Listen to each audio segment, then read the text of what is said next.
Hello, faithful listener, and welcome back to Mental Work. And a special welcome to any new listeners. Welcome to the party. Today is a suggested topic. I'm really excited. It was suggested from Mia, who said broadly, I'd like to know about internship tasks and what your employer has to pay for you versus what you have to do in your own time. I've done some thinking about this, and the way that I interpret it is like this.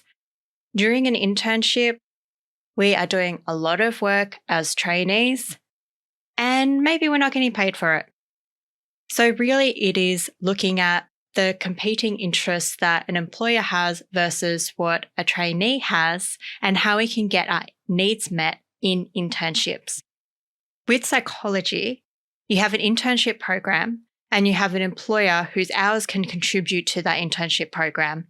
For me, I did the 5+1 program. So I did 1 year at uni in masters, and then I needed to get 1,500 hours total in an internship program. And the way that I did that was through 2 employers, and they both agreed with APRA that they would support me in the internship program. The other way in psychology is to do the 4+2 program, which involves doing 2 years of internship hours. And if you're in a different mental health profession, e.g. nursing, you might have a graduate program.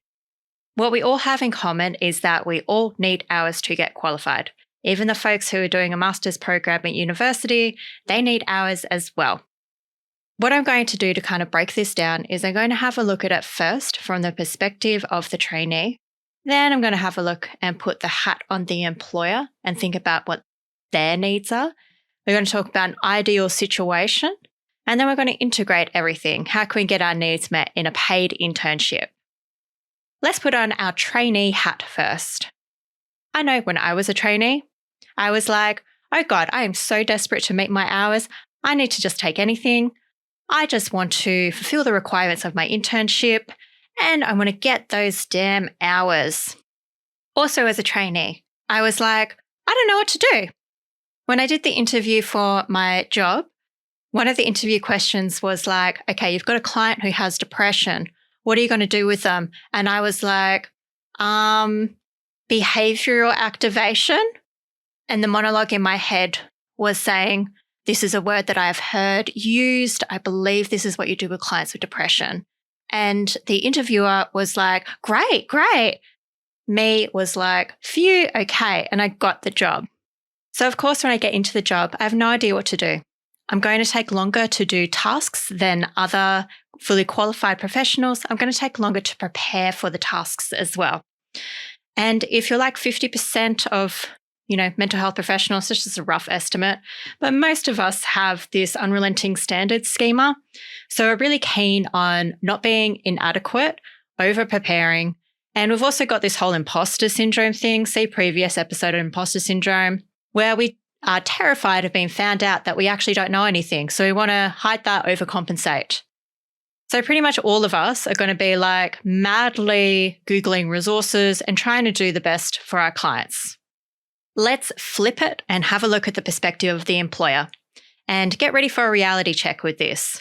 Employer, I need workers who I can employ cheaply and who will do the job just fine so our company will earn more money. Paying salaries is the biggest expense usually that a company has or an organisation, and they want to work out how they can do that cheaper. The employer is thinking, we don't want to have to pay for the trainee to prepare for clients and do formulations outside of sessions.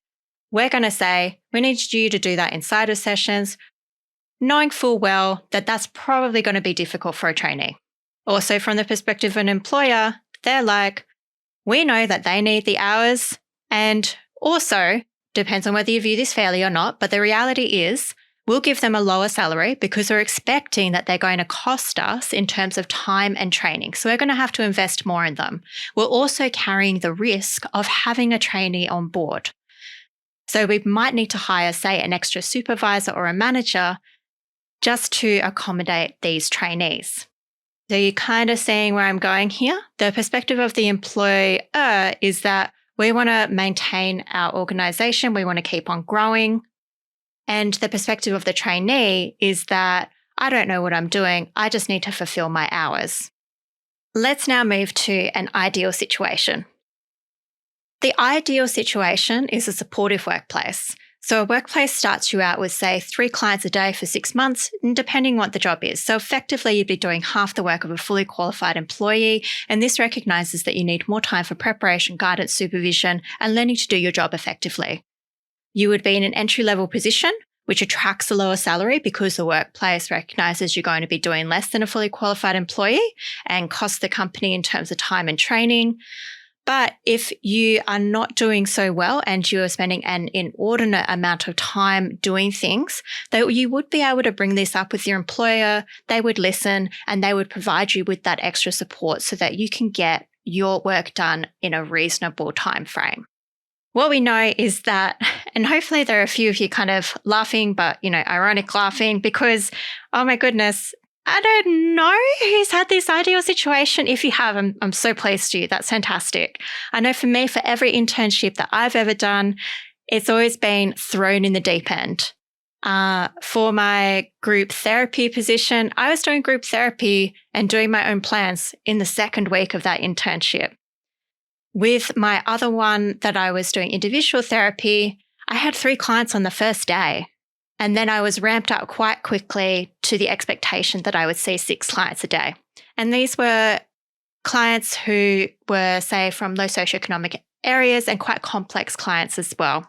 It's really hard. It makes you more prone to burnout, and it makes you possibly even resent doing your job. So knowing this, how can we integrate everything so that we can get our needs met in internship? What we need to realize as trainees is that it's kind of that the situation that we're working in is stacked against us, because what we think is reasonable is probably different to what our employer thinks is reasonable. We're like, I don't know anything, so I need to spend half an hour preparing for this client. And the employer, and this is what my employer said, is that you've got 30 minutes at the start of the day to prep for 6 clients. And here's me sweating bullets. On the other hand, there is such a huge demand for trainees at the moment because the demand is so high in mental health, and employers are having a hard time getting qualified psychs and other mental health professionals to fill roles that they are more considering moving to trainees. So there's never been a better time to look around. What we know is that people will have mixed experiences. There will be some employers who know that we need the hours to gain our registration, and we'll come across people who will try and leverage that. We will also come across people who will genuinely try to mentor us, pay us a fair salary, and make us feel valued and help us in a way that leaves us less prone to burnout. One of the things that you as a trainee psychologist can be aware of is your rights as well. So I'm going to link to Fair Work Australia, and that provides really good information regarding your employee rights. Also, I would recommend you read your contract and ask a senior psychologist, mental health professional, or your professional body or Fair Work Australia to help you understand it.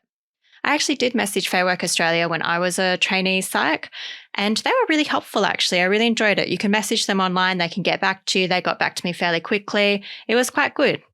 If you notice that you're doing so much prep work or so much note-taking or so much reporting outside of your agreed work hours, then you'd want to be able to bring that up with your employer. And if they're a good employer, they should be relatively supportive. For me, I tried to bring it up that I was doing a lot of prep, and my manager was actually really helpful. He made some suggestions, but it kind of didn't get any better. I was still spending so much work outside of work hours, doing the things that I needed to do for my job. And at one point, I emailed my colleagues and I was like, yeah, does anybody want to discuss this and put this on our agenda for our kind of fortnightly workplace catch-up? And then my manager did this weird thing where he kind of vetoed it. And I think in hindsight, looking back now, just putting on my employer hat, I think it was because we were all spending so much time doing so much that they really didn't want to have a discussion, because then that might lead to us being like, hey, we need to be paid more or something. So I can respect his position and I can see why he did that. Another thing that we can do to help get our needs met is we can also ask our colleagues. We can be like, hey, I'm spending 45 minutes doing this. How long does it take you? Have you got any tips for me? You might be doing something that they use an app to do and it takes them 2 seconds to do. So you can make things easier for yourself. Don't fall into that trap where you're like, I'm a terrible person. I'm a terrible mental health professional. It's just because I'm dumb and stupid. No, actually take the bigger picture and be like, I'm learning. I'm a trainee. There might be a better way to do this. So try and take a growth approach rather than blaming yourself and fearing the imposter syndrome. One thing that I would recommend is that if your requests for extra support keep on getting knocked back, then I'd see it as a red flag for that workplace. If you believe your requests are reasonable and nothing is changing and they keep on promising things and then those things are not being delivered, definitely see it as a red flag for staying there. And like I said earlier, because demand is so high in mental health, there's probably never been a better time to be a trainee mental health professional in terms of availability of roles. So it's still, of course, really hard to find roles, but it's probably slightly better now. There are also a few things that are just definitely reasonable that the employer can request of you and not. Make sure you know these things. Read the Fair Work Australia guidelines and also consult with your colleagues. For example, a workplace can reasonably say to you, yeah, you do the client preparation outside of work hours, but they need to give you a little bit at work. But maybe unreasonably is asking you to take leave when they want you to do formal training outside of work hours. I'm not a HR specialist. I'm not an employee contract specialist, but I would just say if it feels bad in your gut, definitely check with Fair Work, check with other people and see what they have to say. Just be like, hey, my employer wants to do this. Is that weird or not? One thing that I realized towards the end of my second place of employment was that I was so burnt out and they were not doing anything to support me and reduce the amount of clients that I was seeing. And I just couldn't get out of it. So I just knew that I needed to reduce my work hours. And fortunately, they agreed to this. So remember that that's another consideration. And you might be thinking, oh man, that'll add 6 more months to my internship and I don't want to wait that long. But try and think of it in terms of the bigger picture of your training. You've probably been involved in training to become a mental health professional for around 4 to 6 years already. Another 6 months is not much in terms of the bigger picture.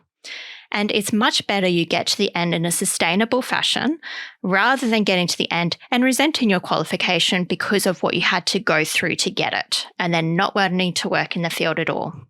Returning to the top of what this episode was about, we're really talking about competing interests between trainees and employers and how we can make the best of this situation and get our needs met without burning out and resenting ourselves in the process. What I've pointed out is that knowledge is power. It's good to know your employee and workplace rights. It's good to know that so that you don't get exploited. It's good to bring up that you need extra support with your employer. And if they keep on knocking it back, then that's a red flag. And it's okay to do that as well. Remember, above everything else, you are learning. You need that support. And they should want to give you that support because ideally they'd want you to be doing good work with the clients because that's what brings in the money for the company. Remember that there are other opportunities out there. If you've tried to make things better and it's just not working and you're going into that depressed, anxious state, consider talking to somebody and possibly even moving. Or there might be some other way to make things better. You deserve to have support and to not have it harder than it already is to get qualified. The only other thing is that remember as well that we've come out of uni or maybe another course, and the employee relationship is very different to, say, the student relationships that we've been involved with. It takes some time to get used to what the workplace expects of us compared to what was expected of us at university. Be kind to yourself. It takes time. You might be confused. Bring it up. Assume the best of your employer. That helps you frame things in a nice way. And then reconsider if nothing is shifting. Let me know if you have any thoughts or questions about today's topic. More than happy to hear from you. You can reach me at mentalworkpodcast@gmail.com, and I'll catch you next time. Take care.